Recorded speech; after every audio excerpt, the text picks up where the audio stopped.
इस संसार में सभी का प्रायः यह मानना है कि ईश्वर ही उस संयोग की रचना करता है जिस संयोग की वजह से हमें सफलता या असफलता मिलती है। परंतु भगवान ने इस संबंध में क्या कहा है, आइए देखते हैं। श्रीमद् भगवत गीता अध्याय 5 श्लोक 14 में क्या कहते हैं। न कर्तृत्वं न कर्माणि लोकस्य सृजति प्रभु न कर्म फल संयोगम स्वभावस्तु प्रवर्तते। अर्थ है, परमेश्वर न तो लोगों के कर्तृत्व की, न कर्मों की और न ही कर्म फल के संयोग की रचना करता है, बल्कि स्वभाव ही बरत रहा है। भगवान यहाँ कहते हैं कि मनुष्य अपने स्वभाव अर्थात अपने भाग्य या प्रारब्ध के अनुसार ही अपने कर्मों को करता है और उसका फल प्राप्त करता है। ईश्वर इसमें कोई भी परिवर्तन या किसी संयोग रचना की व्यवस्था नहीं करता है। ईश्वर निर्लिप्त रहता है क्योंकि वह इन सभी कार्यों से कभी भी युक्त नहीं होता। भगवान ने एक नियम बना दिया, जो प्रकृति उसका पालन करती है।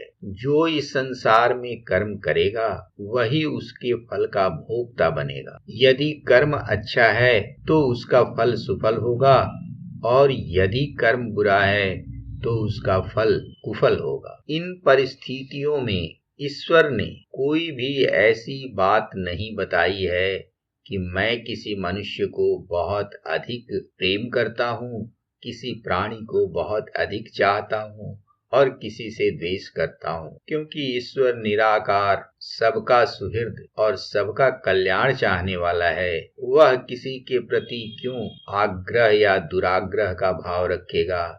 इसीलिए भगवान कहते हैं कि मनुष्य के कर्तापन में भी उसका कोई संयोग नहीं रहता, न ही उसके कर्मों के अच्छा या बुरा होने में ही ईश्वर कोई व्यवधान या सुविधा उत्पन्न करता है, और न ही जो उसके द्वारा कर्म फल भोगा जाता है उसको वह नियंत्रित करता है।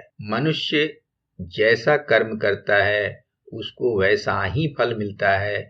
ईश्वर की इसमें कोई भूमिका नहीं होती, क्योंकि ईश्वर ने एक बार ऐसा नियम बना दिया है और उस नियम के अंतर्गत प्रकृति वह सारे कार्य करती और कराती रहती है जो इस सृष्टि चक्र को चलाने के लिए आवश्यक है। प्रत्येक मनुष्य यह जानता है कि जो करेगा वही भरेगा, लेकिन उसका स्वभाव वैसा उसे करने नहीं देता, क्योंकि कर्म के फलों को भोगने के लिए ही यह जीवन मिला है। इसलिए जब वह फल प्रभावी होता है अर्थात फल देने के लिए उपस्थित होता है, तो मनुष्य विवश होकर वैसे कार्य करता है या वैसी गलतियां करता है जिससे न चाहते हुए भी या अनचाहे वह घटित होता है, जो उसकी सफलता और असफलता के लिए जिम्मेवार होता है।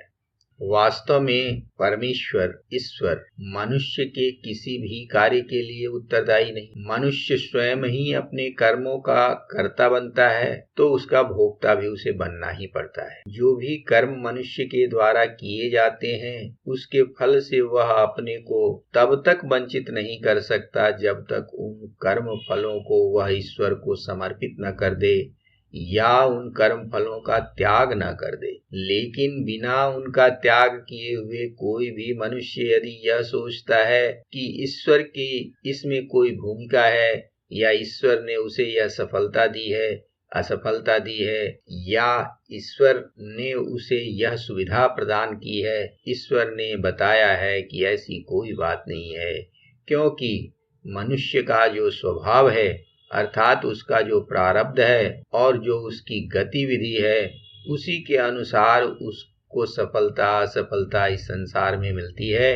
वह कर्म बंधन में फंसता है या कर्म बंधन से मुक्त होता है। यह संपूर्ण रूप से उस मानव की ही जिम्मेवारी है कि वह अपने जीवन को किस तरह नियंत्रित और निश्चित करता है। यदि मनुष्य इस बात को ठीक ठीक समझता है कि वही करता है और वही भोगता है, तो फिर वह दुष्कर्म करने की तरफ शायद प्रवृत्त न हो।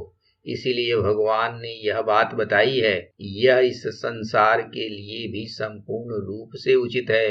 यह सिर्फ किसी कर्म योगी या ज्ञान योगी के लिए नहीं है, यह उन सभी व्यक्तियों के लिए है जो संसार में सुख दुख भोग रहे हैं और संसार चक्र में निरंतर घूम रहे हैं। इसीलिए भगवान ने इस बात को बड़ी स्पष्टता से बता दिया कि मैं किसी के कर्तृत्व में, मैं किसी के कर्मों में और न ही उसके कर्म फल के संयोग में लिप्त होता हूँ। मैं कोई उसकी व्यवस्था नहीं करता। मनुष्य का कर्म ही जो उसका फल है, वही उन कर्मों को निश्चित करता है कि उसे कैसा फल प्राप्त होगा। इस प्रकार यदि मनुष्य इस ज्ञान को हृदयंगम करता है तो निश्चित रूप से वह अपने कल्याण को ही सुनिश्चित करता है। जय